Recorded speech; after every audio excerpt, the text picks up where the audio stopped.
Gosh damn it. Hey, what I was saying when you couldn't hear me just a second ago, I had one of those weekends where I didn't really pay attention to what's happening in the world.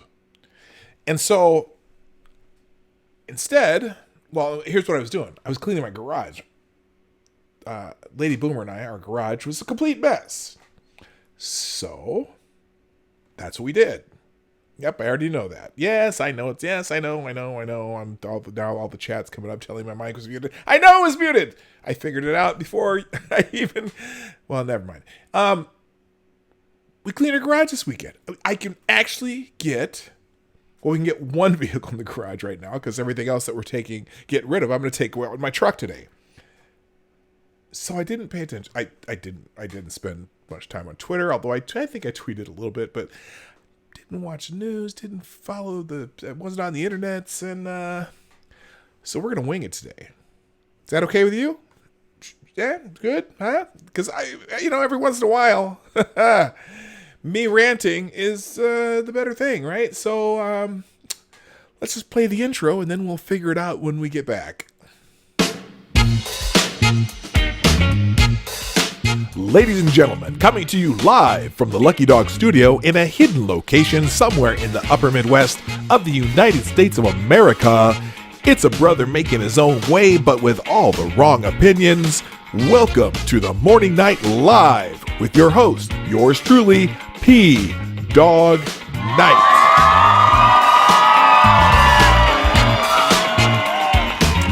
And stop the music. Good morning, everybody. Welcome to the Morning Night Live with your host, me, Marty, a.k.a. P.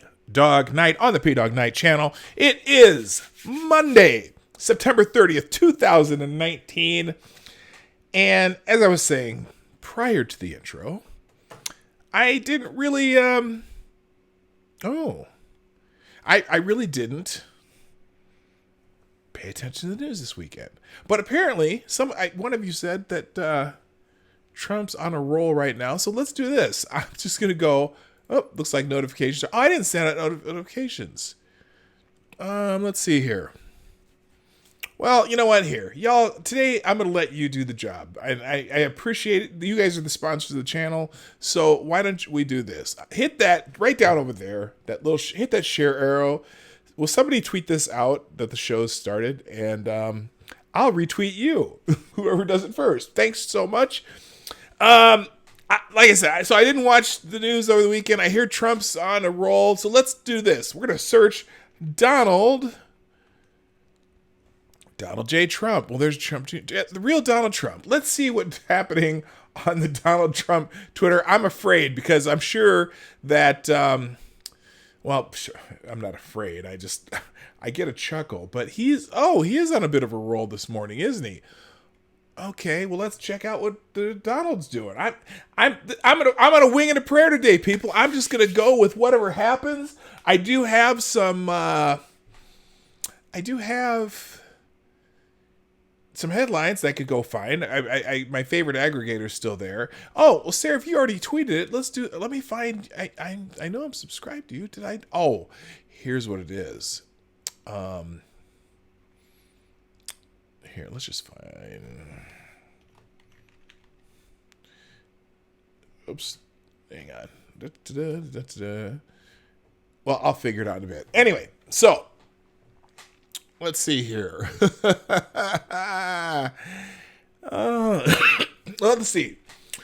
Again, the president of Ukraine said there was zero pressure put on him by me. Case closed. Oh, here's the thread. After many years, the United States is finally waking up to Beijing's plans and ambitions to pass us as the dominant economic and military superpower in the 21st century. What's happening now is that the U.S. is finally responding. Thank you, President Trump. He thanks himself. This is taking place in trade. It's taking shape in military competition. Jonathan Ward. Oh, I see. He was quoting somebody else. Author and China expert. We are winning and we will win. They should not have broken the deal we had with them. Happy birthday, China. Okay, whatever. Let's see here. Let's see. Move over here real quick. Now, this is the other one. Now, this is, let's see. All right, so President Trump's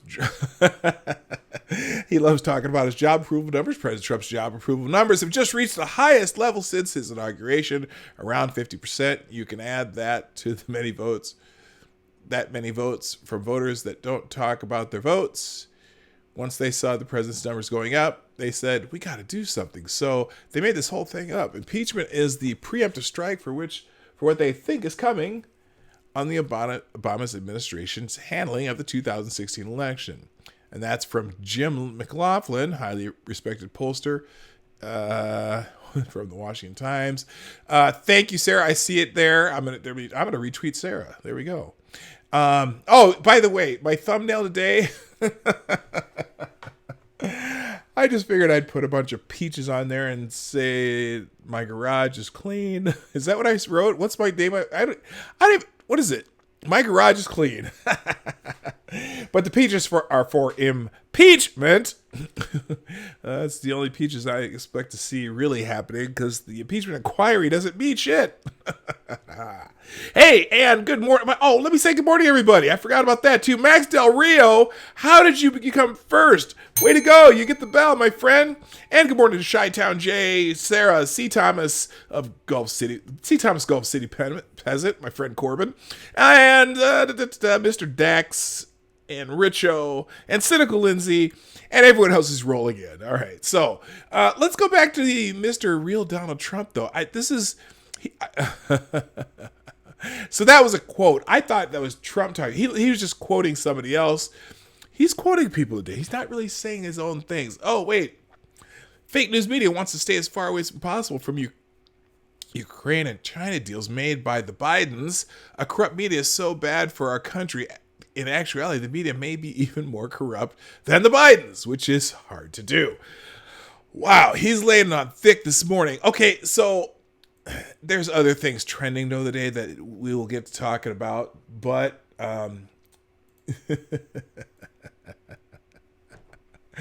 oh, it's always an entertaining day when the president begins tweeting. So let's see. Hello, gayest person on YouTube. Good to see you, Abe Dog and Morning Chat. Okay, everyone. Like I said, everyone's starting to roll in. So let's just. Well, first of all, I did have one article that I saved over the weekend. Actually, it might have been from Friday. What's the date on this?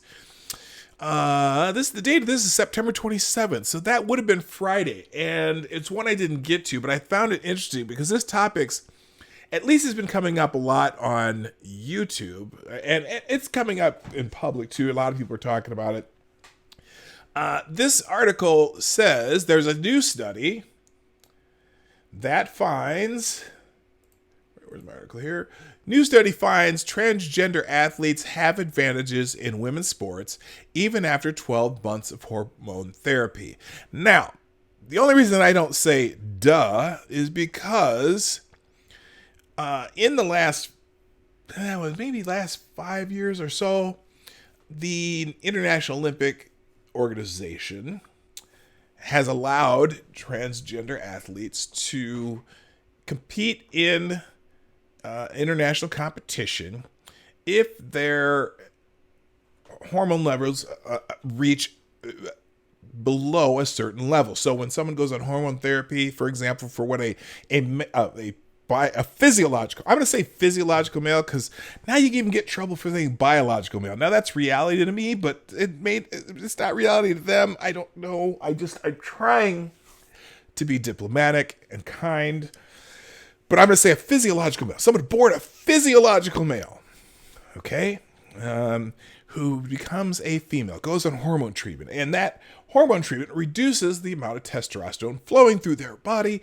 and so there's a certain level that the International Olympic Committee requires that level to get to be able to compete in competition as your gender, as opposed to your physiology as your gender.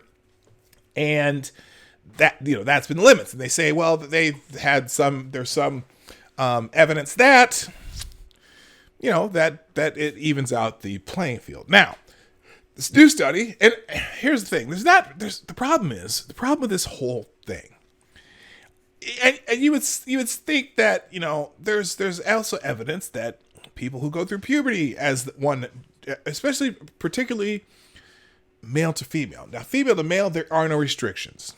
And they go on a different type of hormone therapy, adding testosterone in their body and being able to build muscle and stuff like that. But people who go through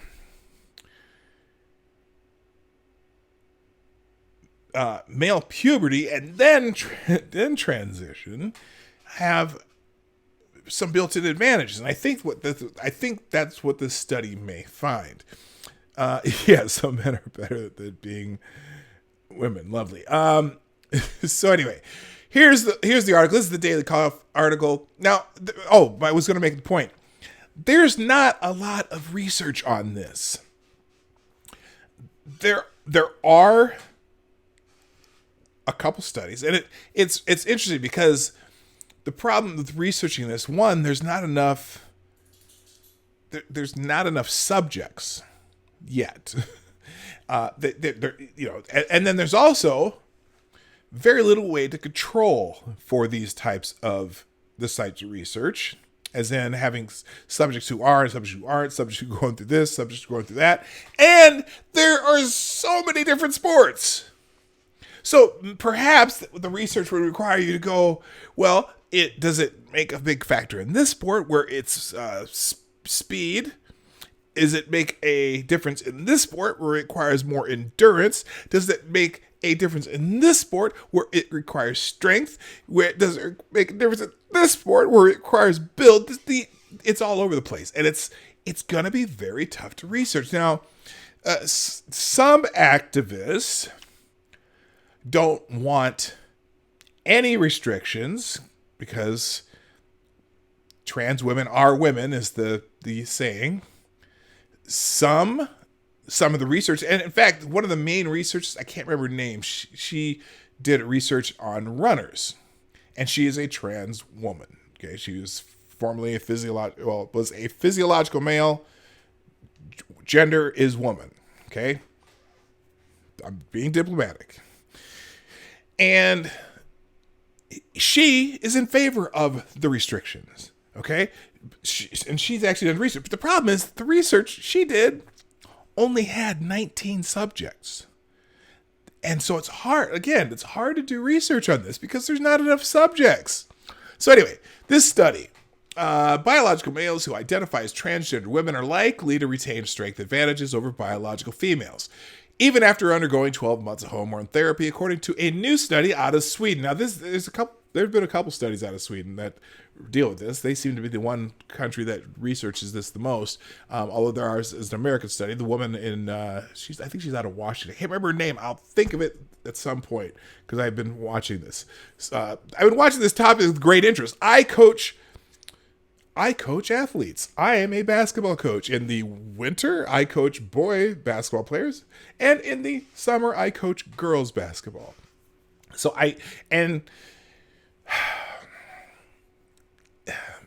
again, being sensitive, they're different. They're different. Everyone knows they're different. Everyone, at least, especially when you coach both. And the thing is, I coach in boys basketball. I coach freshman high school boys, and I generally coach around that same age group in girls. And they're just completely different. I mean, they're different emotionally. They're different maturity-wise. They're different how they listen. They're different how you can teach them things. They just have different tendencies and different physiological abilities. Okay, that on average are very obvious. But I don't deal with any transgender people, but that's why this is interesting to me, because I coach both, and I try to figure out, well, what would I do if at some point where I'm coaching and there's a transgender girl. Women are women, I know. Don't yell at me if you're in that, but so it just makes me go, well, what am I going to do? So I follow this topic just out of interest. It's interesting to me. The researchers who carried out the study found that biological males who underwent 12 months of hormone therapy lost muscle mass in their legs, but still retained, their leg strength. Our result indicates that after 12 months of hormone therapy, a trans woman will still likely have performance benefits over cis women, they concluded. Researchers at the Karolinska Institute, a Swedish medical university, and Linköping University, a state university in Sweden, carried out the study, which is awaiting the peer review process. Now, it's interesting. It's awaiting the peer review process. A lot of the problem with the peer review process is sometimes the peer review process is political, so you never know how that's going to go. But we'll see. The study, a preprint version of which was posted online Thursday, is just the latest scientific indication that female athletes are at a disadvantage when forced to compete against males who identify as transgender women. A paper published in the Journal of Medical Ethics in June found that male athletes who identify as transgender women have an intolerable advantage over their female competitors, even after suppressing testosterone levels. Fair Play for Women, a group opposing inclusion of male athletes in female athletics. And that's, okay, I think that's the group, I'm not sure, I think that's the group headed by one of the mothers in Connecticut. Yep, she is one of the mothers whose daughter got knocked out of qualifying for like some larger tournament beyond state where they compete for scholarships because two transgender girls came in first and second in her events. And so anyway, that is a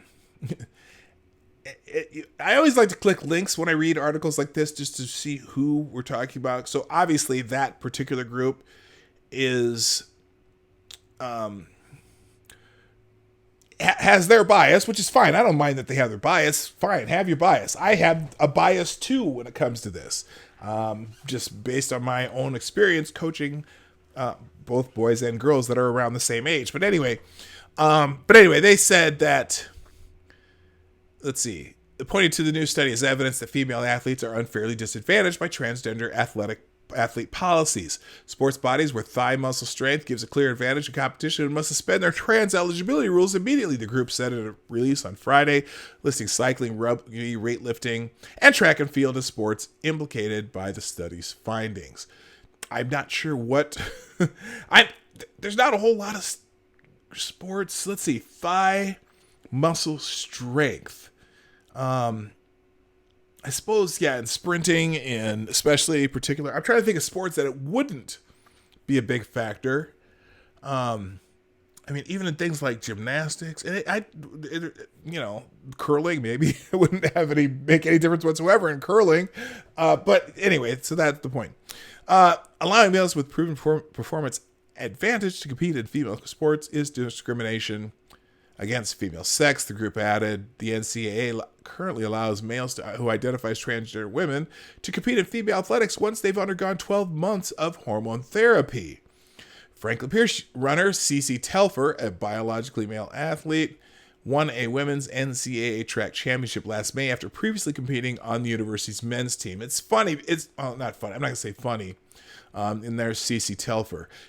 Something fascinating about Cece Telfer. Because Cece was ranked, I want to say like 400th in the nation in her event when she was still a male. And I think she won a national championship in one of her events. I think she's in Division II. Anyway, here, let's see. Yeah, Franklin Pierce University runner Cece Telfer, biologically male athlete, won a women's NCAA track championship last May after previously competing on the university's men's team. So they allowed her to switch her scholarship to the women's track team and continue. That's Division II. Telfer denied having an advantage over female runners in a June interview with ESPN.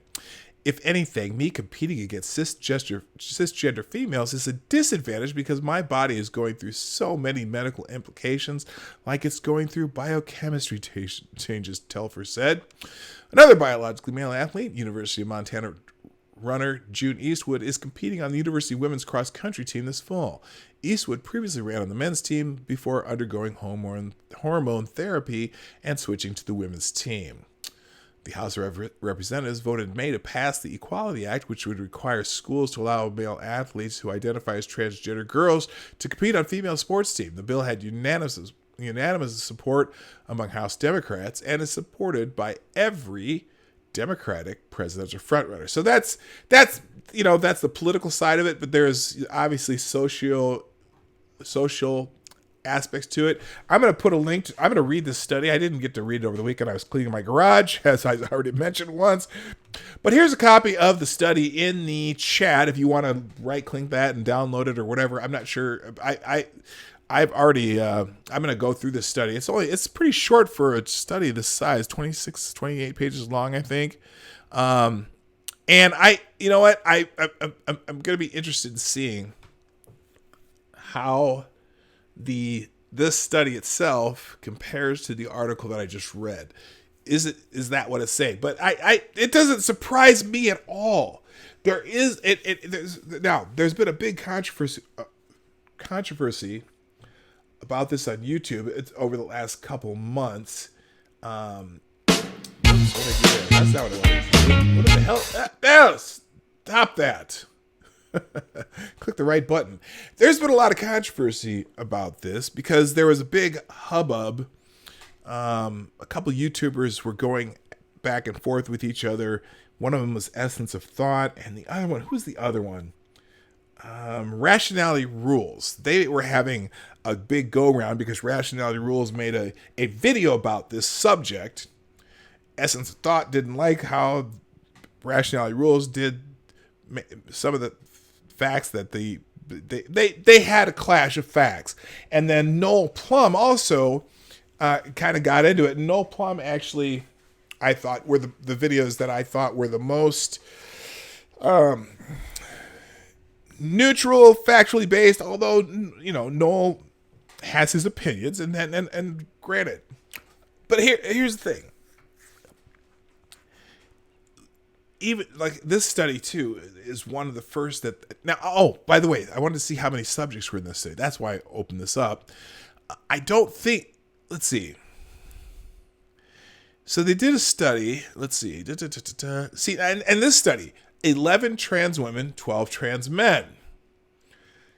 That's not a huge sample, but again, shockingly, or maybe not shockingly, you don't see a lot of this particular research in the United States. I don't think any university in the United States would be allowed to study this because it would automatically, just by studying it, would seem to be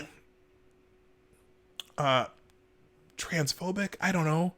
And then, but now there is this study in Sweden. But again, you're not the subject numbers. It's really hard to do, but it's a fascinating subject to me. I'm just saying. And so, did I skip frames detected at 17% 7 minutes ago? Are we oh no! I'm assuming you guys hear my voice just fine. Looks like the stream is going okay. All right. Well, hopefully it is. If it's not, let me know. Anyway, it's one of those subjects that, man, you get into it and people just really don't want you to talk about it. They don't want you to study this, because if they study it and find out that you get the wrong results, it's suddenly just transphobia. And so it's really, really a challenge to deal with. And I don't know. I just noticed sports where it may not have a big factor. Well, golf or thigh strength, actually, you'd be surprised how much leg strength helps you in golf. Believe it or not, and also being able to hip turn with a good turn. Wheelchair basketball. Okay. That's the one I was kind of chuckling at. By the way, good morning to other people who showed up. Mr. Dax, Functional, Marsupial Gamer, Lindsay, I think I caught you beforehand. Check Your Logic, and Diesel Dave and Maddie. So, hey, how are you? Nice to have you in the chat and on the show today.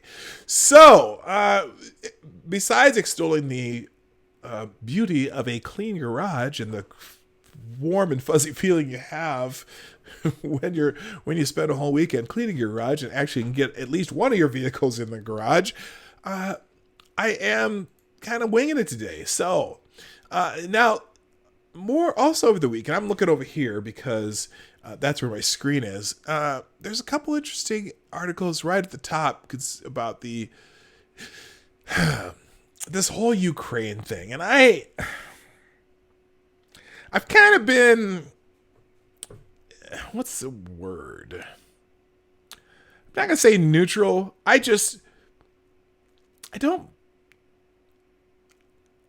think this is just part of the game that the losers of the game are using to get back at the winner of the game. And I don't mean to say that politics is a game. I just,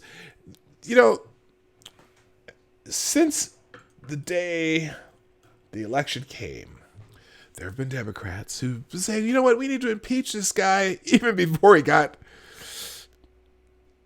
inaugurated into office, before he began his first day. Not apathetic. Before his first day, they wanted to impeach him, and they're doing everything they can, and they think that the people are going to think this Ukraine thing is it. But I think people who aren't already made a decision. Oh, that's that sound, that beautiful sound of the super chat, and that would be C. Thomas with a $2 super chat via Streamlabs, which is linked down below. Remember that. A $2 super chat. Remember, any kind of tranny studies hurts tranny feelings, and I'm quoting C. Thomas. I try to be sensitive, but I'm quoting C. Thomas. Any kind of tranny studies hurts tranny feelings, and we can't have that. I'm fully for segregating the trans people, trannies, in their own competitive category for sports and just calling their conditions a proper mental illness like it is fact. Those are things you can't say anymore. Oh, by the way, I did get into an interesting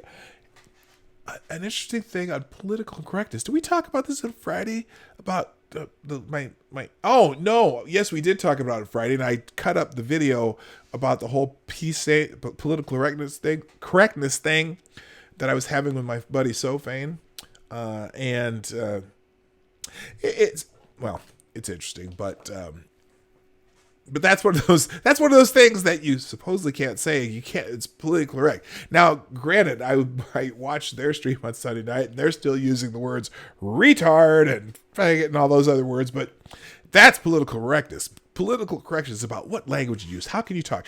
You can't say that. So him saying trannies on here, I'm quoting Corbin, but that's not the only person who still uses tranny. Anyway, all right, so let's get back into that. By the way, I do this tomorrow. I'm gonna highlight this. If you're familiar with the YouTuber called Bloodwing, he does an afternoon stream a couple times a week, and does kind of a cool Star Trek thing that he's been writing. His daughter's husband passed away, and tomorrow I'm going to ask you if you come by to, rather than even thinking about donating to me or doing stuff for me,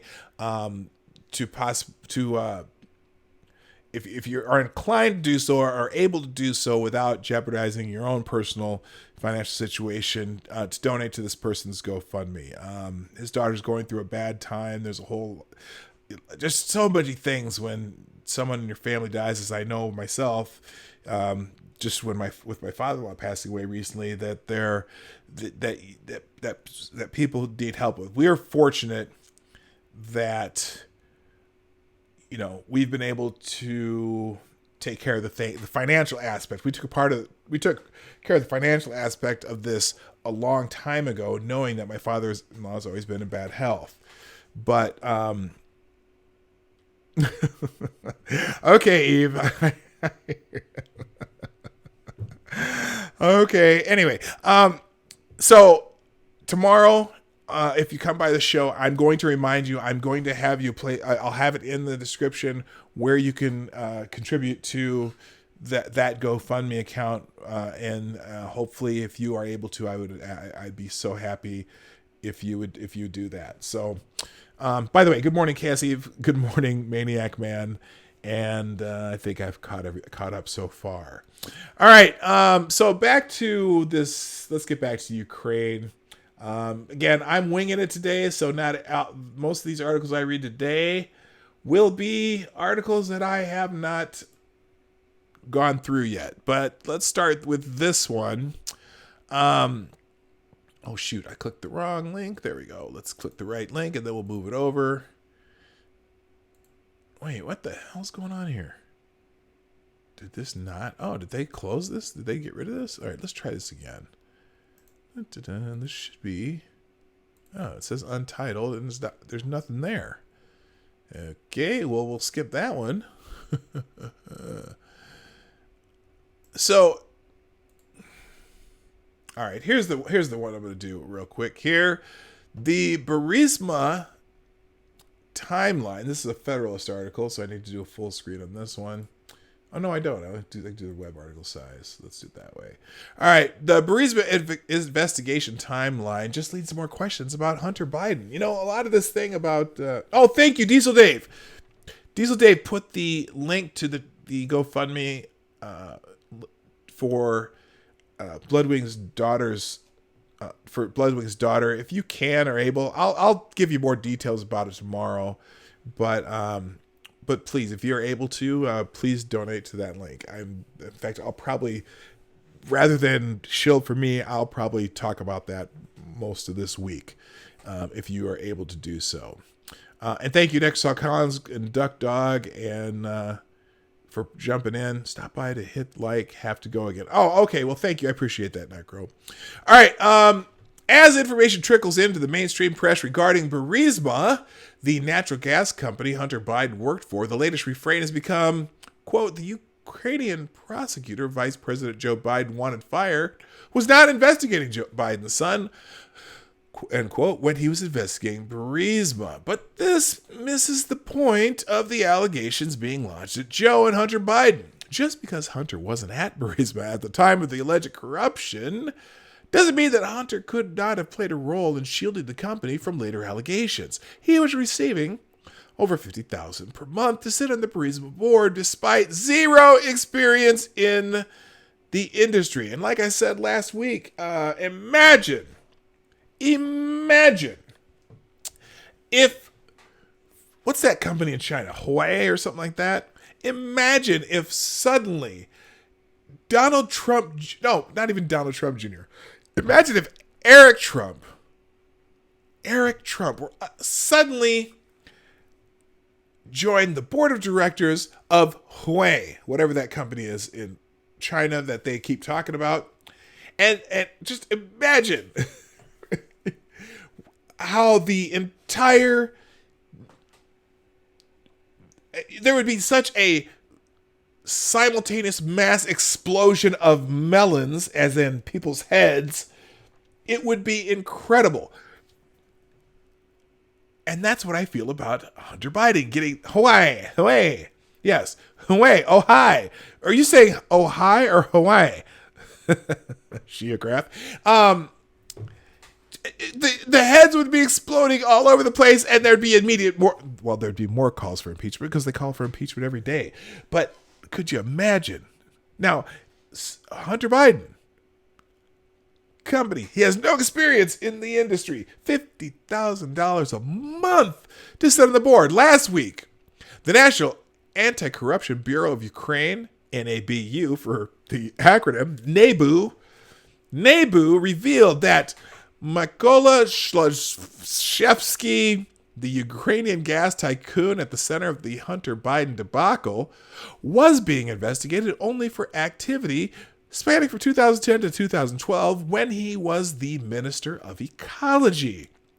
Zlochevsky founded Burisma in 2002 and later went to work in the Ukrainian government. It is alleged that when he was a Minister of Ecology, special permits were issued for the use of mineral resources to enterprises founded by Burisma Limited.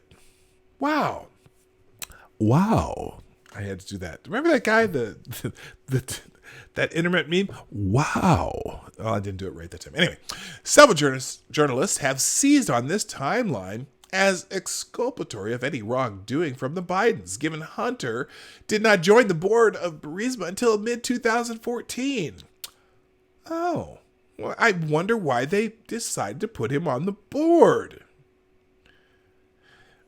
For instance, Jonathan Landay of Reuters tweeted out proudly, changes to the board of Burisma Limited, which are currently the object of international attention, took place on only in May 2014, and therefore are not and never were the subject of the Anti-Corruption Bureau's investigation, the Bureau statement said.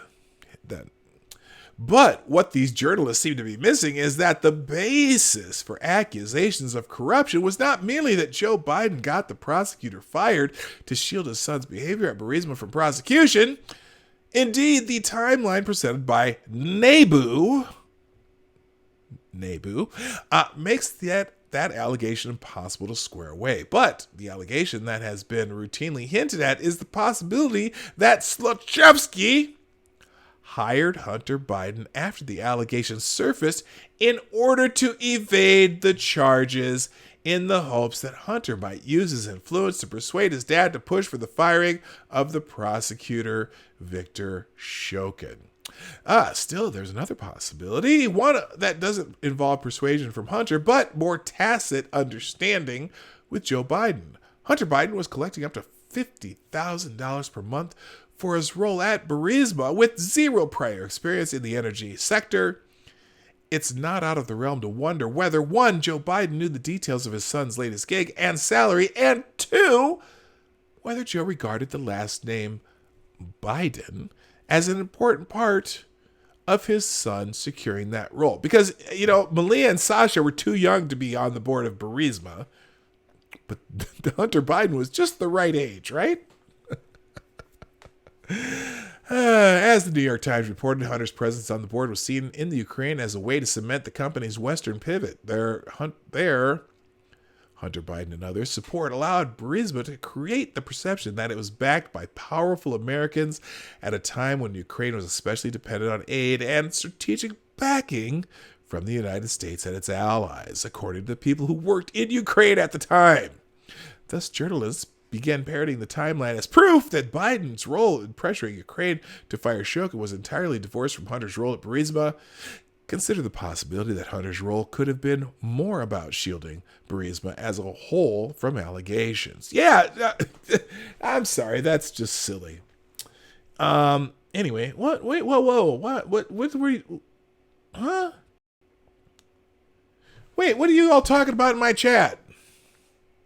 Don't threaten me with good times, Eve, big old fake, what? Yeah, why are we talking about titties in my chat? This is not Monkey in the Morning.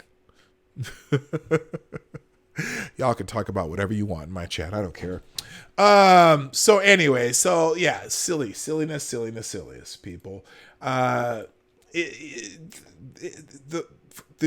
weird, I don't know if it's cognitive dissonance or just, it's purposefully ignoring that giant, I shouldn't say elephant because that's a Republican thing, but there's a giant elephant in the Democrats' room that has nothing to do with the other party, right? It's and they don't want, they brought this up, they brought this subject out, and you cannot talk about what Trump talked to Zelensky about without talking about the Bidens. And is this a calculated move by the president, or is it just something that he did that was not that made no sense to do? I don't know why he even brought it up, but he did. And so it's kind of hurting everybody a little bit, but is it going to hurt the president more? Is it going to hurt Biden more? Or is it just going to make because there's really nothing, they keep saying, oh, Trump broke the law. He's trying to get the foreign influence in an election. His against a political rival. Well, first of all, Joe Biden is not the Democratic nominee yet. They're still having a little race about that, right? Number two, how much of this is true? Well, we're going to find out because people aren't going to stop talking about it. And so, wait, what? Oh, okay. So it's like, who's this going to hurt more? Are they really going to be able to try and impeach Trump on this? Are they going to get some Republicans to? Because it takes 2/3 of the Senate to actually convict on the impeachment. Impeachment just means you send it to the Senate. That's just a simple vote. 50%. 50% of the House has to vote impeach Donald Trump and write up the articles of impeachment, the charges. Then they make up the charges, and then the trial is in the Senate with the Chief Justice of the Supreme Court as the arbiter of the trial, and the jury is the entire Senate. And then the Senate has to vote 2/3. Is it a political thing that they just want to be able to say that they impeached Donald Trump? Because the impeachment is the process of sending it to the Senate. The Senate has the trial, and that's where they decide whether it's going to be convicted or a penalty. Is it a waste of time? I don't know. I don't know what they're doing. Anyway, let's see here. What other?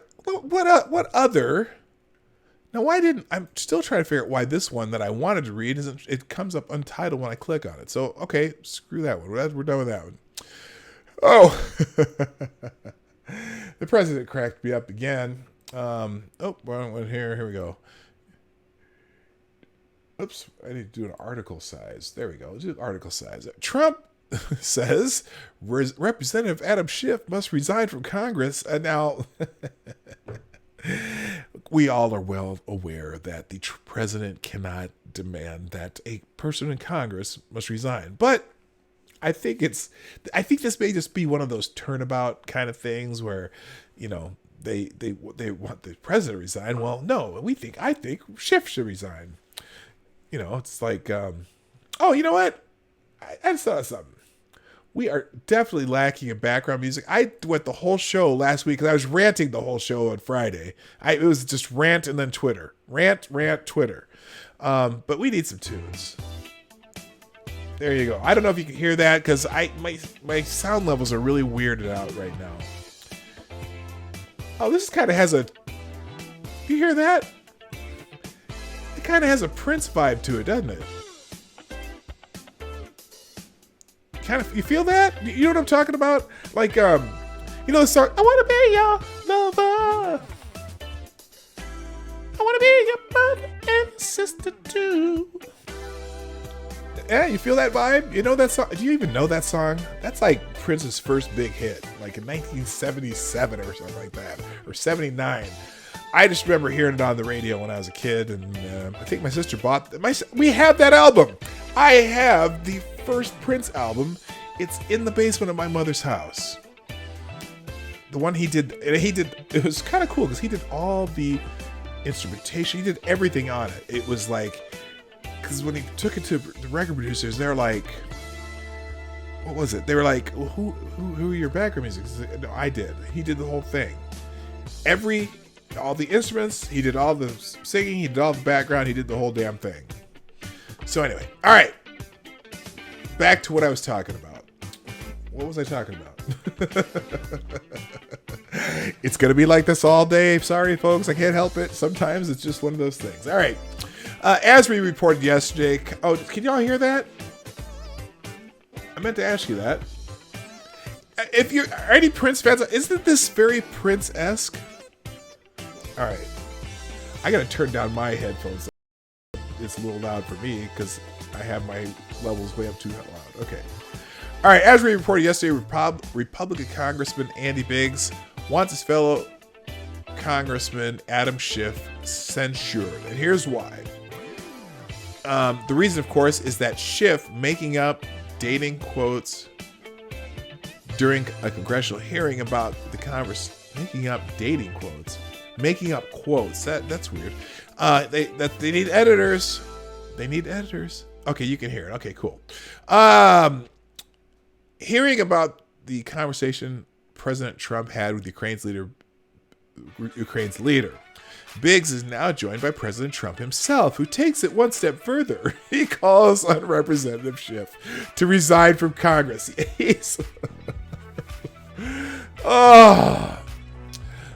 The whistleblower's complaint is completely different and at odds from my actual conversation with the president of Ukraine. President Trump writes on Twitter, the so-called whistleblower knew practically nothing in that those ridiculous charges were far more dramatic and wrong.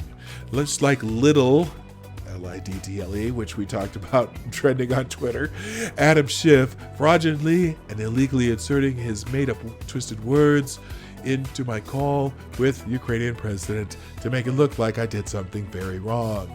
He, the president writes about Adam Schiff, then boldly reads those words to Congress and millions of people defaming and libeling me. He must resign from Congress. So there's the tweets.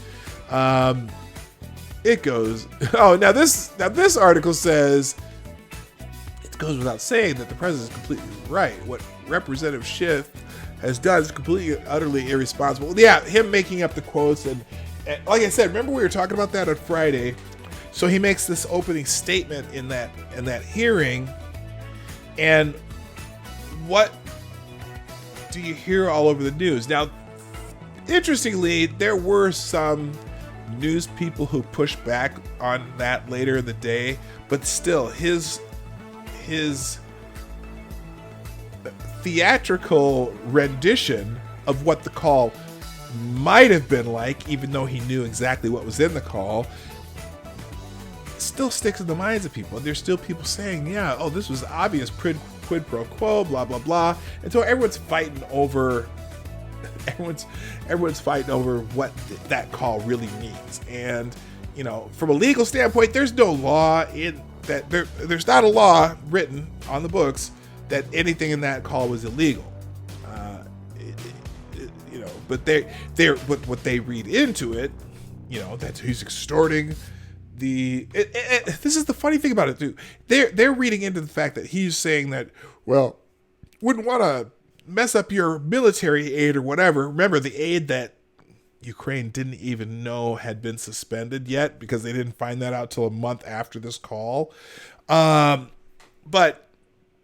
it was only temporary. People reading that into that, though, is what's stuck in people's minds.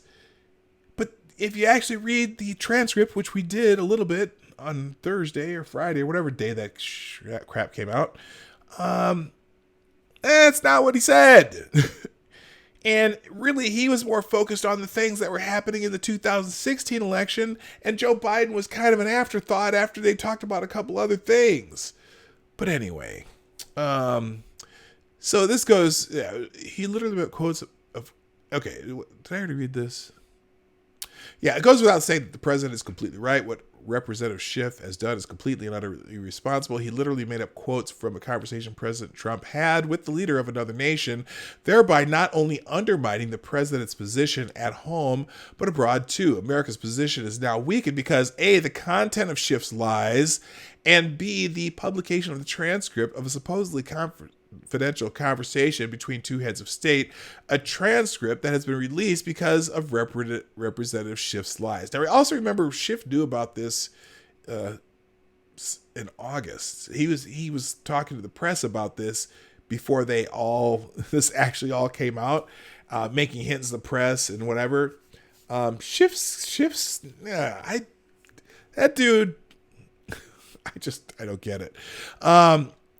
Now, other leaders will now think twice before they're telling the president anything important for fear that it might be leaked by Democrats in Congress and their allies in the CIA. The one person responsible for this mess, of course, is Congressman Schiff. Considering the damage he's done to the reputation of his country abroad, resigning is the least he should do. Yeah, I don't know if he should resign because the Democrats are never going to make him resign anyway, and they're not going to censure him. But the light needs to shine on him too, man. That he's known about this since August, but he's been kind of dripping it out. It's playing politics with all of this. It just drives me insane. But so let's see what else. Shift for brains. Trump whistleblower agrees to test. Oh, let's see. So this is this. What's the date on this? Okay, 29th. This is from yesterday. House Intelligence Committee Chairman Adam Schiff said Sunday that the whistleblower who filed a complaint about a call between President Donald Trump and Ukrainian President Volodymyr Zelensky has agreed to testify before a congressional committee. Well, of course he does. He's a CIA deep stater supporter of Joe Biden. Anyway, appearing on ABC News this week, the Democrat from California said House lawmakers had settled an agreement with the whistleblower's lawyers to ensure that there are precautions to protect his or her identity during the testimony. Huh. Interesting. Because so if you've been following this at all, this testimony that at least even this whistleblowing thing, sometime in the last month or so, the rules were changed on how you whistleblowers can present information. And one of the things was that they had to have firsthand information. He was hearing it secondhand. They changed the rules so that they could report this on their form via including secondhand information. So the rules were kind of changed a little bit for him there. Secondly,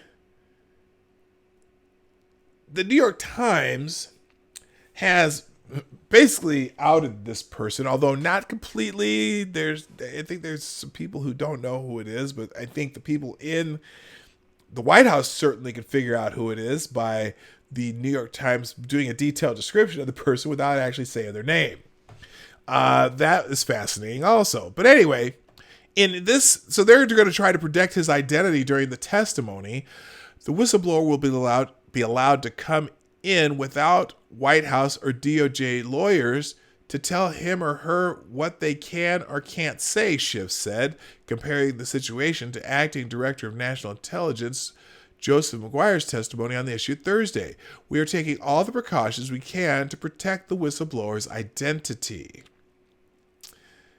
Fascinating. He added that the testimony will take place as soon as the director of national intelligence can complete the security clearance process. Schiff also mentioned the potential for security risks after Trump condemned the whistleblower in a private event in which he described the person who informed the whistleblower of the call as similar to a spy. Well, he does work for the CIA, so he might be similar to a spy. Just saying. In audio released by the Los Angeles Times. Who's the person who gave the whistleblower the information? Because that's close to a spy, Trump said. You know, what we used to do in the old days when we were smart, right? Spies and treason, we used to handle it a little differently than we do now. Now that, see, that's Trump not being the, that's Trump. God. Sometimes I wish he'd just say, here's 2 words that President Trump needs to learn. There's two little words that if he knew these 2 words and were able to use them in somewhat of a consistent manner, sometimes he would be better off, because that sounds like a threat and I don't like it. The 2 words, does anyone know what the 2 words I'm talking about is? Tell you what, I'm going to read on and then I'm going to come back to the 2 words. Remind me if I don't see them in the chat. I'll see what you all think those 2 words need to be.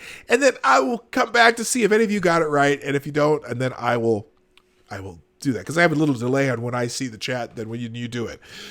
Okay. Trump's personal attorney, Rudy Giuliani, called for Schiff to be removed, saying he would not cooperate with the House Intelligence Committee under his leadership unless directed by Trump to do so. If he decides he wants me to testify, of course, Giuliani, you need to shut up too. Yeah, I'm just saying.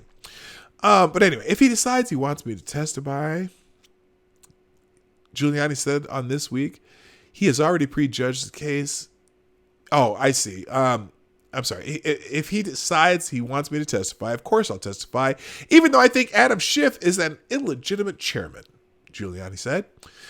He has already prejudged the case. If we want fairness here, we've got to put somebody in charge of the committee who has an open mind. Well, nobody on the committee has an open mind, Rudy. Sorry, I'm breaking this to you gently as I can, Rudy, but nobody does. None of the Democrats have an open mind on what they believe. None of the Republicans have an open mind on what they believe. You're not going to find that magical, open-minded person in that particular committee in the House of Representatives. So, frankly, let them all run their mouths. And somebody will make a fool of themselves. Hopefully it's not you, Giuliani, because sometimes I don't always get Giuliani's game, man. I have a feeling that sometimes Giuliani just he needs to shut the fuck up too. Anyone think of the 2 words yet? Anybody? Nobody knows what 2 words I was talking about that sometime Trump needs to use. Anybody? While I'm still asked that question, good morning, Taryn Marine, Green Thunder, Demighty. Did you change your name, Green Thunder? I've seen your name here as this, but wasn't it something else before? Not like a Green Badge or something? Are you the same person? And good morning, Zombie Teddy. And Sheograth. I already said hi to Sheograth, didn't I? Okay, whatever. All right. 2 words, people. No, not fuck the government. That's 2 words. That's 3 words, Taryn. Giuliani. Okay, is there anything else in this article I need to read? Yeah, okay, this criticized, blah, blah, blah. White House policy advisor Stephen Miller told Fox News Sunday in an interview, the whistleblower complaint drips with condemnation, condescension, and contempt for the president. Yeah, we are kind of already know that the whistleblower doesn't like Trump, and it's interesting because then he added the president of the United States. The president of the United States is the whistleblower, and this individual saboteur is trying to undermine a democratically elected president. When host Chris Wallace countered, the inspector general found the complaint credible and a matter of urgent concern. Miller responded, "They're wrong." So hard to tell. Oh, well, I don't know. There was some of those things y'all been talking about there. But that's a Breitbart article, just FYI. So, Breitbart has its bias, which is fine. I'm just doing it for information's sake, and you can decide how much it has. Let's see here. This is interesting.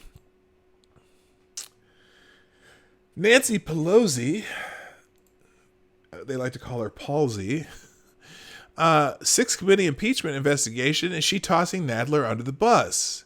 Because Nadler was the one doing the heavy lifting for the Democrats, and now there's a whole 6 committees going to do this now. Holy God. By the way, I do have my reparations coffee. Also, the show is still sponsored by you. Share, like, subscribe, ring the bell. Super chats via Streamlabs if you want to do super chats. That's the way we do them around here, because YouTube doesn't give me super chats because I'm not big enough yet. But I will be someday with your help. So share. So Nancy Pelosi got spooked by rumors about a suppressed whistleblower complaint and may have jumped the gun, announcing the beginning of an equally undefined impeachment investigation by six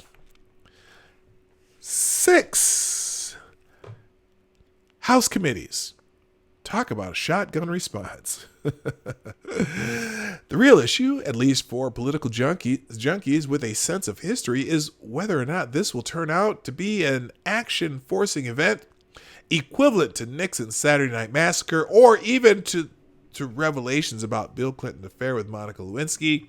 On the surface, the impeachment investigations of Nixon and Trump are quite similar. In each case, the president was already under immense pressure with a partisan media in full pursuit. Yeah, you got to remember, Nixon's deal, he was under not only, I was a very young child at this time, but Nixon was not under just pressure from Congress because the Democrats dominated both the House and the Senate at the time. So for Nixon, he had no one on his side. And the media, even though you think that Walter Cronkite and whoever the big anchors of the day were much more neutral than they are now, bullshit. They were just as in the tank for one side as they always have been.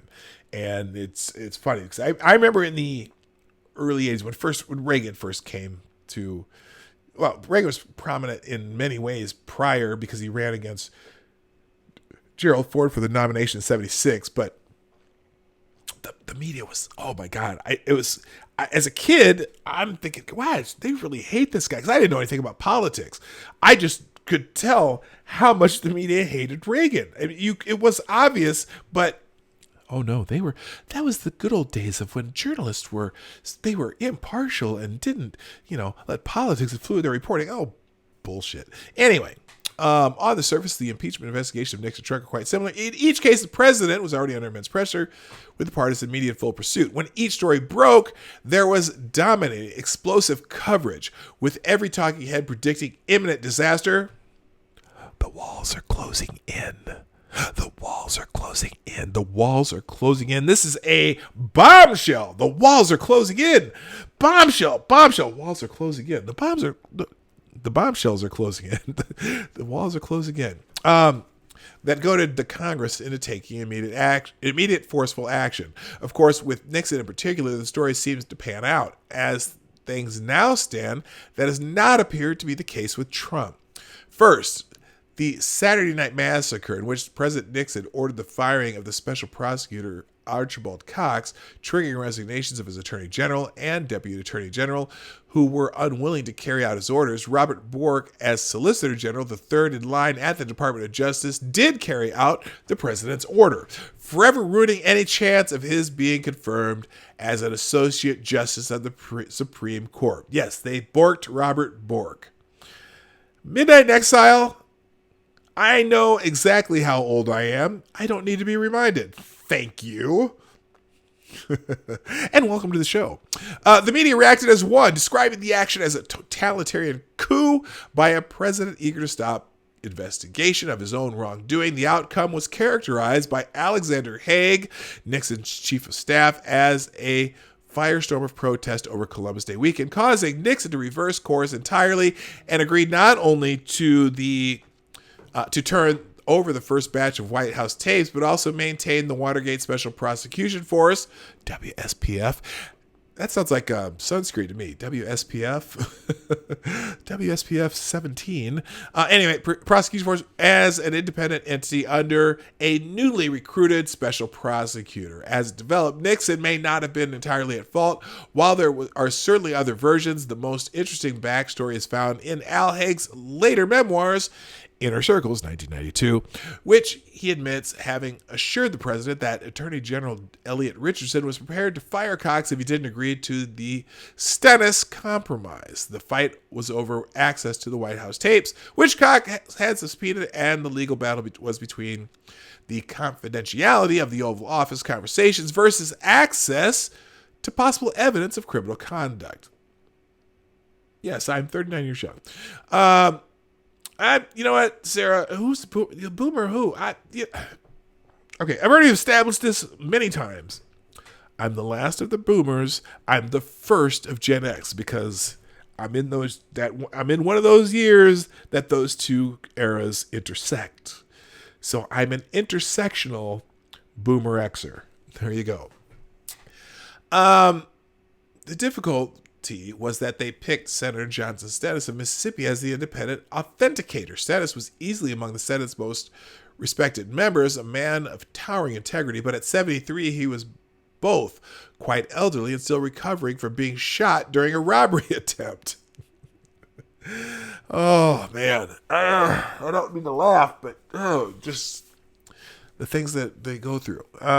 Shortly after the status compromise was officially announced on October 19, 1973, Cox indicated his disinclination to go along, and Richardson, in spite of what Haig claimed were his assurances that he was prepared to dismiss Cox, chose to resign instead. Cox was fired on October 20th, and the White House reversal the following week hardly calmed things down. So anyway, let's go over some of the time. Going over some of the timeline with Nixon and how it's similar. Where's the part I can't find the part I wanted to read.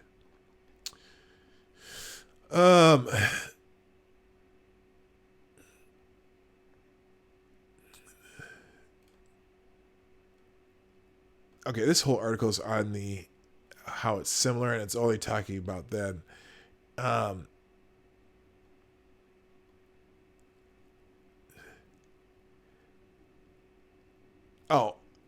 Here's the part. Now let's compare the time. We'll just go in the comparison. Let's compare that timetable to what may lie ahead for Pelosi's House of Representatives. While Jerry Nadler's HJC, House Judiciary Committee, claims to have been conducting an investigation to determine whether or not there should be an impeachment inquiry. So they weren't having an impeachment inquiry, they were having an investigation to determine whether or not there should be an impeachment inquiry. Nancy Pelosi's September 25th announcement is really the starting gun. Interestingly, however, she not only did not ask for a House vote, but also muddied the water by saying she was relying on 6 committee chairmen to conduct the inquiry. Oh, wait, what happened to Jerry's investigation? There is little talk, at least at this point, of any appropriation or the hiring of any specifically tasked staff. Whether or not this is a backhanded way of throwing Nadler, whose House Judiciary leadership has not been stellar, under the bus, Pelosi's announced approach may turn out to be like a 6-ring circus. Lots of individual acts, but no single consistent story. And that's the other thing. So to have the impeachment inquiry, the actual have one, she just can't announce. I declare bankruptcy. You can't do that. You actually have to have a vote in the House to actually have an impeachment inquiry. Now, I think they have the votes. They figured out they have the votes now, but still, this kind of screws up Nadler. So I don't get it. Keep one other key difference in mind. In 1974, Nixon was already a lame duck president. He was already in his second term. So any impeachment delay was seen as detrimental to the GOP. Today, Trump is not only running for re-election, but many also feel he has a good chance of winning. That's the other thing. They don't think they can beat him with the candidates they have. I think Hillary Clinton is actually going to jump in the race. That's just a personal opinion. I don't know why. She's popping her head up everywhere. She's like whack-a-mole. But man, she's chirping away and talking. She may try to jump in. I don't know. I don't know why I think that. Trump is not only running for re-election, but many also feel he has a very good chance of winning, such that delay is not necessarily beneficial, and certainly not to members of Congress from districts that Trump is expected to carry in 2020.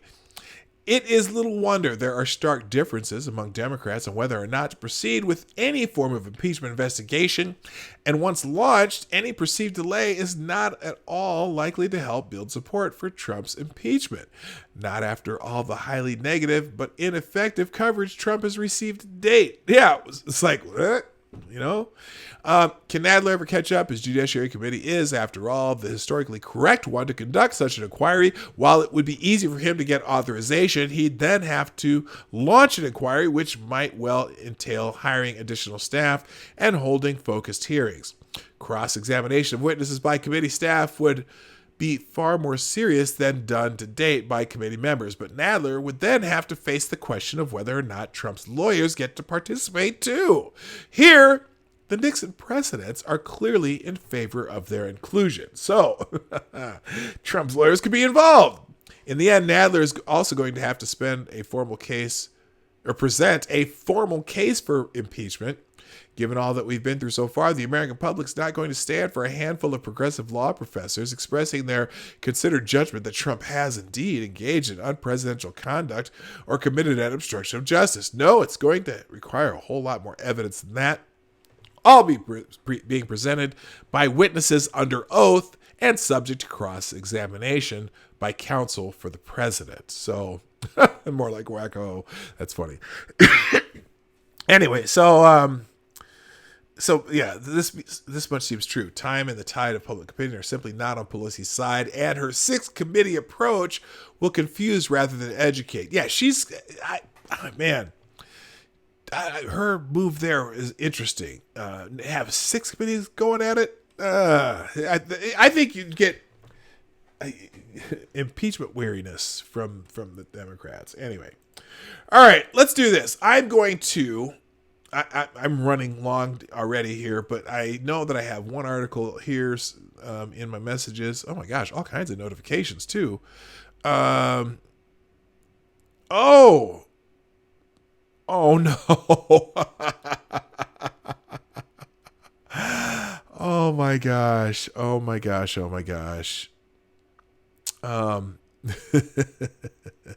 Thank you, Blind Press, by the way. Or, excuse me, Purveyor Shiograph. What is that? What the hell is... Oh, someone playing with their own... What? Per P-Dog's pervy chat. Oh, you're putting up boob things on my... Don't put that... Why? Okay. I guess it's okay to tag me that. Thank you, Maddie. I'm just trying to scroll through all the people. And Marsupial Gamer, and Sarah, and Angel Tibbs, and yes, I'm gonna retweet. Okay, I did that. For putting out the stream today. I know I'm not looking at you. I'm trying to figure out what the hell Shiagrath put on my thing. It's hard to tell until you look at it and you go, oh, that's a woman playing with her own bosoms. Anyway, what the hell? Wait, what happened? I see the link. Oh, that's me linking to Monkey. I'll show you that one later. Okay, but Sarah sent me a great article. So we're going to do this one, and then we'll do Twitter trends, then we'll get out of here. Apparently, they're having some trouble in the state of Michigan. They're having problems. Marty's only 39 days. Wait, what? I'm only 39. Dang. HB's the only YouTuber I follow who's older than me, and only by a couple months. Okay. Marsupial Gamer. Mr. Dax was being kind. Okay. I, believe it or not, am officially... Well, am I officially... how old do you have to be a senior citizen? What's the cutoff? I'm technically a senior citizen.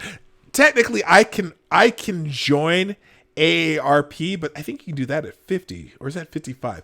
I'm finally eligible. We own one rental property that's it's a condo for seniors that we inherited, and I am officially now old enough to actually live in that condo because the age of it's 55.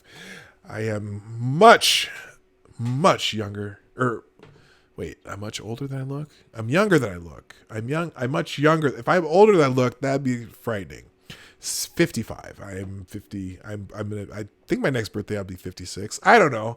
I'm at the age where you don't remember how old you are anymore. How's that? All right.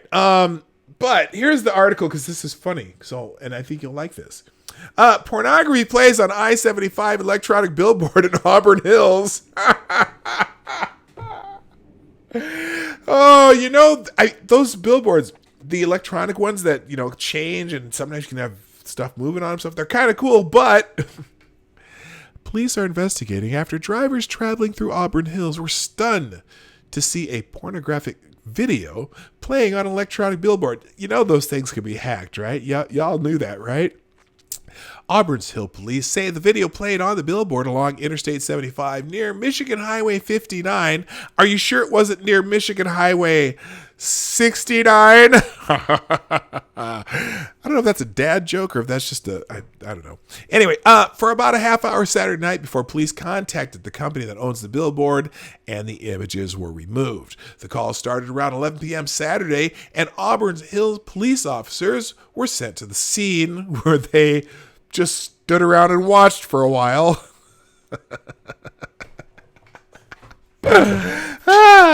Whoa, something fell. I hope it didn't break. The calls, they contacted the billboard's operators, Outfront Media, to shut down the screen. It appears from one Twitter video posted, which we can't link to or embed, that the billboard is double-sided, meaning that people from the direction. It's double-sided. Meaning that people from okay, this is where they need an editor. I'm assuming they mean from both directions of I-75 were able to see the pornography. Police say multiple people called 911 after seeing the explicit video, and several car crashes were to be had, which played for about 15 to 20 minutes. Police are investigating how the images ended up on a billboard, including whether someone hacked into the electronic signs system. It's not known if the screen was hacked or if an employee of the billboard company displayed the pornography. Either way, charges could be filed. Oh, well, that's not good. It's not known if the screen was hacked or if an employee of the billboard... Oh, I already said that. A Twitter search reveals multiple videos of what was seen, most of which we can't show you here. Here's a 1-second clip that is safe for work. So here's a 1-second clip. Okay, that's it. They're smoking. You got a cigarette in their mouth. Was it cigarette porn? Okay. Sarah, that was fabulous. All right, as we do each day, we're gonna breeze through the Twitter trends because I'm running late today. But looks like trending number one on Twitter today. Trump. Let me just say before I even click over, Trump at some point in the last 24 hours used the words civil war because number one trending on Twitter today is Civil War sign up. Trending with Civil War II, Civil War potluck, Trump's Civil War letters. Now, Trump's Civil War letters might be funny. Looks like I got to cancel my plans today and bring old reliable out. Now, I don't know what the hell that meant. Civil War sign up, Civil War II. Who asked about uniforms? Civil War sign up. Okay, so they got a little Photoshop of Kellyanne. Me on the porch watching y'all tear up my neighborhood fighting in this ignorant ass second Civil War. Okay. Survival and resilience. Stories to believe in. Okay, that's different. That's something else. Anyone getting the coffee? I'll bring the coffee. We need a coffee break.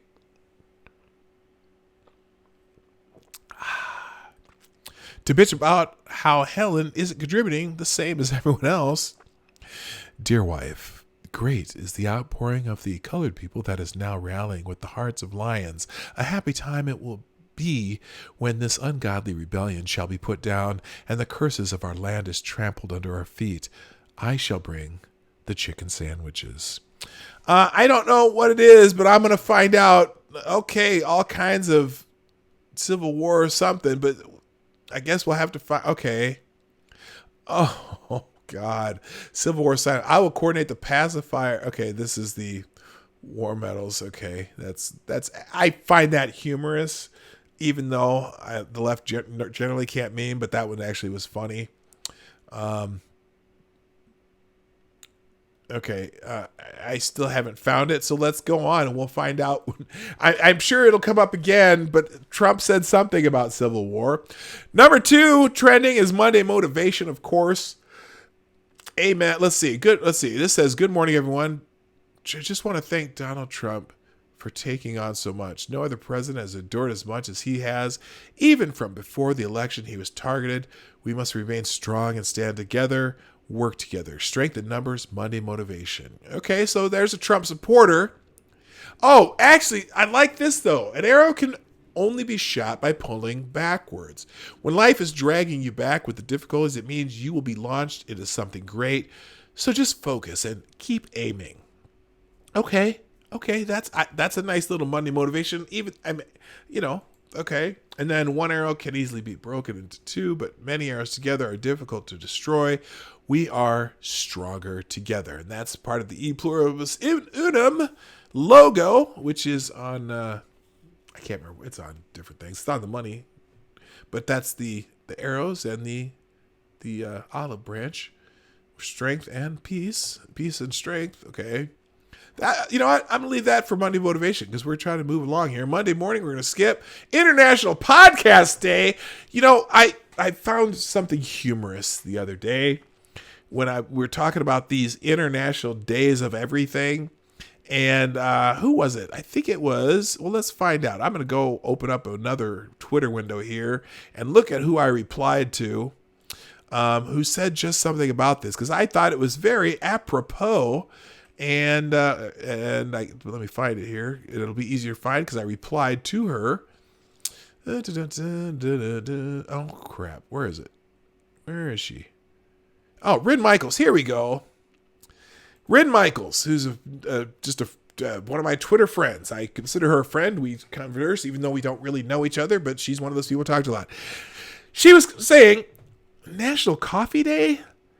I don't mean to sound rude or mean-spirited, but do we need a national day for each and every little shit? Don't get me wrong. I enjoy Starbucks. But next, it's National Urine Day. Or how about National Shit Day? How about National Put Ass in the Car Day? We have a day for everything. And I don't know. Like I said, was it Friday? It was National Kids and Pets Day. And I'm like, isn't every day National Kids Day? In my house, it was until they moved out anyway. Happy International Podcast Day. Well, all you podcasters out there in the world, in the entire world, because it says International Podcast Day, not just National Podcast Day, but International Podcast Day. All you podcasters out there, happy in the entire world, happy International Podcast Day. I don't get it. It's nuts. Dutch Brothers. Now, we have Dunn Brothers in the Twin Cities. And Caribou. Caribou's a big one in the Twin Cities, too. But anyway, those are coffee places for people wondering what the hell I'm talking about. I saw Lindsay put Dutch Brothers, and I thought Dunn Brothers. Anyway, all right.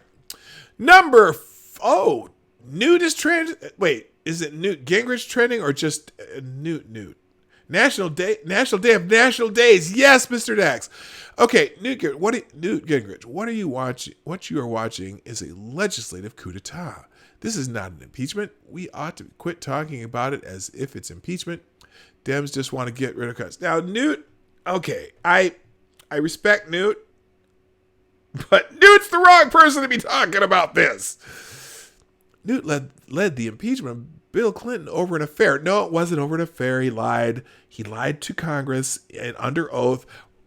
But I didn't agree, even though I wasn't a fan of Bill Clinton. Although the thing about Bill Clinton, here's the thing about Bill Clinton. Bill Clinton was kind of an amoeba, okay? Meaning that he kind of just moved in and out wherever you want, blah, blah, blah. And I'll give credit to Bill Clinton for doing one thing really well. Knowing that he had to be a politician and go along with some of the agenda of Republicans. And I think, people always talk about how the economy goes when the president's in. The economies go up and down no matter what. But it was interesting because, the mild recessions we had before Clinton, and then he lost the House of Representatives for the first time in 40 years. And then the economy starts booming again. And then when Bush had a Republican Congress, the Congress was doing great. And then the Democrats were voted in. The economy went to crap. And then, at the beginning of Obama's still had the House and the Senate or something, or close to that. And then the Republican House took over, and there was a mild uptick in economic growth. I think it's more who controls the House of Representatives, but maybe not, because if you go back farther, then it's Democrats were in charge for 40 years. And I'm rambling. Newt Gingrich is the wrong person to talk about impeachment. Do not bring him on, because he is a lightning rod for the other side. Just Newt, stay out of it. You don't need to talk. So he's trending because he's talking about it.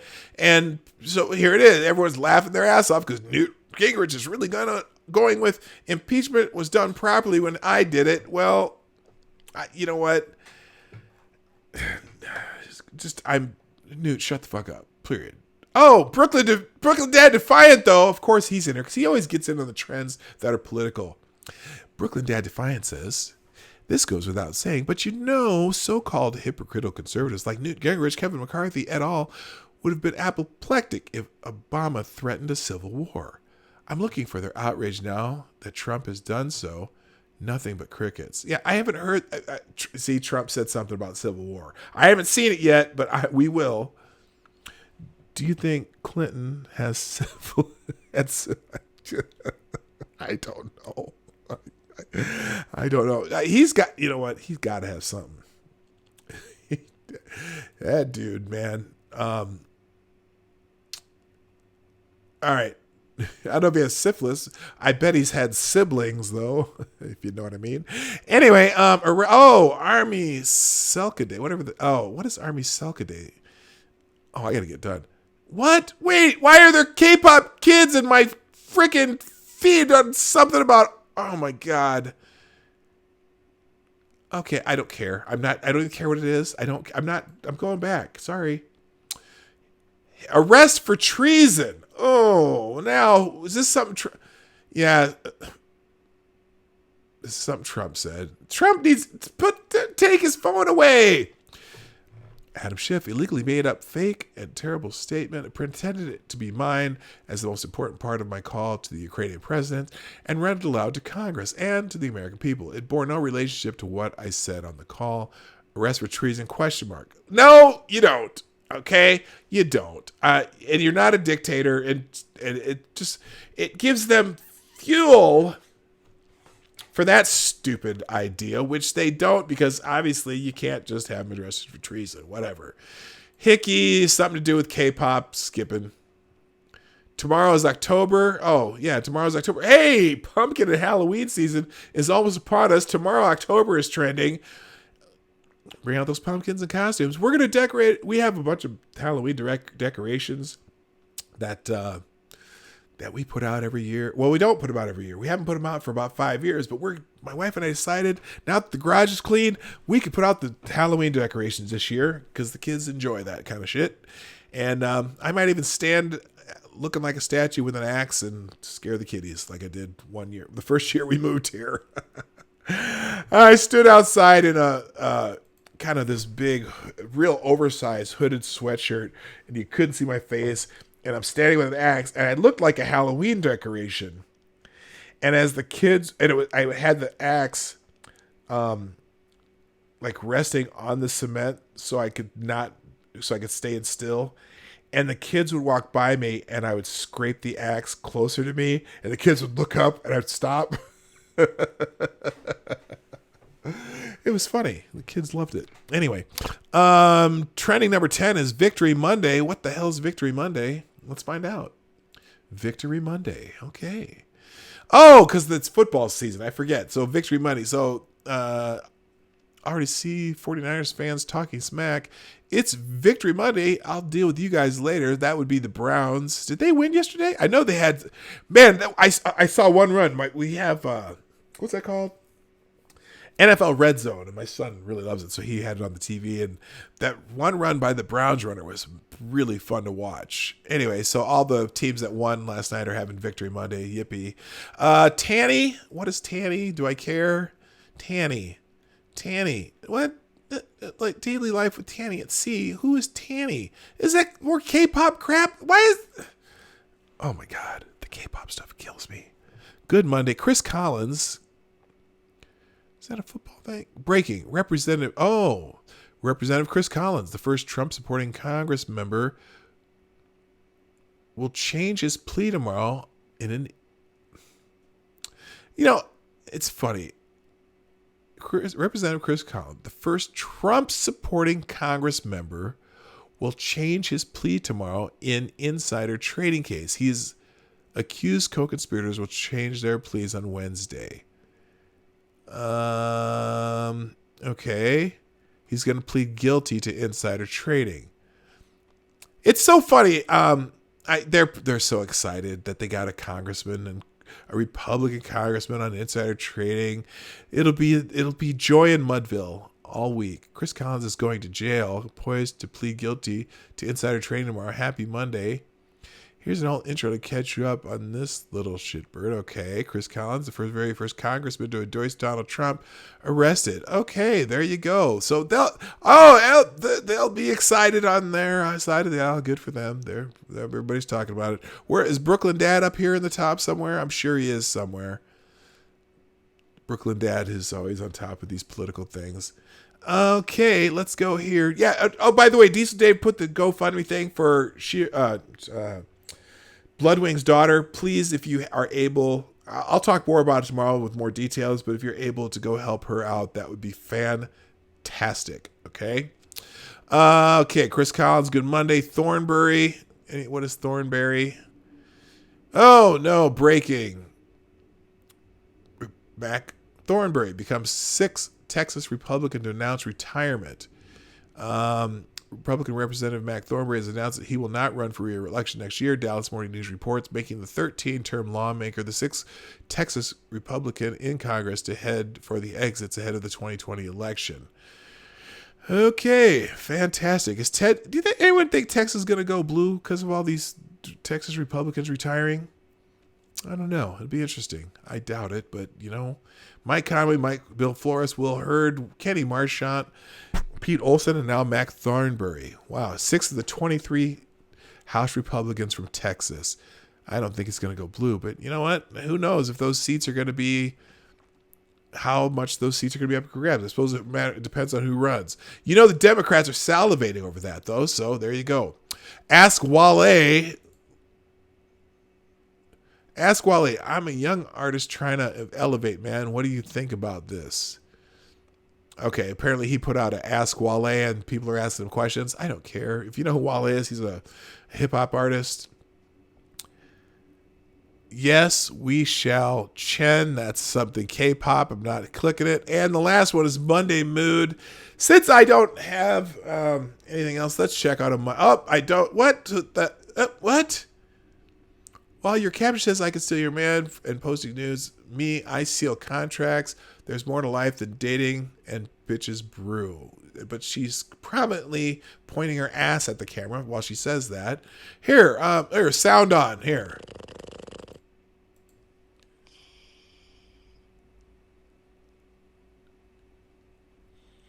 Do you hear it? I don't hear it. I don't hear anything. What the hell? Do I have no music going? Did my music stop? Did everything stop? What the hell's going on with my computer? Well, y'all are still here. Anyway, sneak peek from Sunny. Now I'm afraid to scroll down. I got to scroll slowly and be careful because I don't want to be madly in love ever again. I want to be healthy in love, sanely in love, peacefully in love. All right, that's a good mood, and that's how we're going to finish today. I respect that sentiment. All right, so it's been quite a day, folks. I'm sorry if the seat of my pants thing didn't work out as well as I hoped it would today. We got through a few articles and got through the Twitter trends, but I have no idea what I talked about today. But my coffee flowed. And y'all were so kind for being here today. What happened to I don't even know what happened to my music. That's really weird. Usually it just goes. And it stopped here. We'll just... Is it on or is it just really soft? No, it's playing. Okay, there it is. But now I gotta go. So anyway, y'all, thank you so much for being here today on the Morning Night Live. We're here Monday through Friday, 10 a.m. Eastern, 9 o'clock Central, 2 p.m. GMT.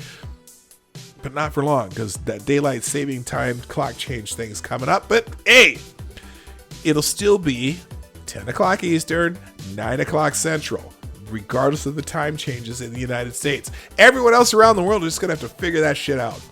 And before you go, if you haven't already done so, please, please, please, share button, like, or dislike, I don't care. What else? If you haven't subscribed, hit the little bell thingy when it comes up.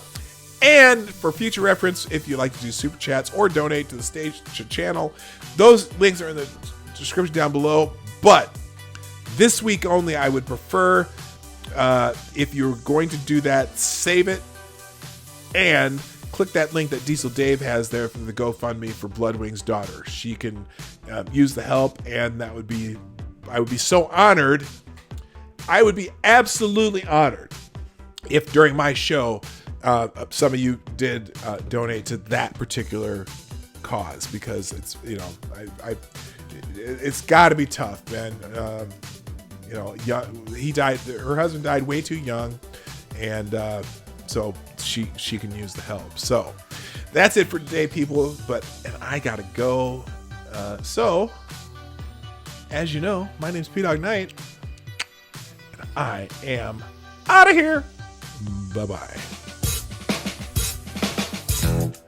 Hey, this is P-Dog Knight, and I want to thank you for joining me today on the P-Dog Knight channel. Before you go, if you like what you saw and you're not already subscribed, please make sure that you hit the subscribe button down below, and definitely click that bell that pops up afterwards so you'll be notified when I post new videos or when we go live. I broadcast my live show, The Morning Night Live, Monday through Friday, 10 a.m. Eastern, 9 o'clock Central, and 2 p.m. GMT. A special thanks to all supporters of this channel who share our videos on social media and who make donations through our Streamlabs link in the description below. Thanks again, and until next time, I'm P-Dog Knight, and I'm out of here.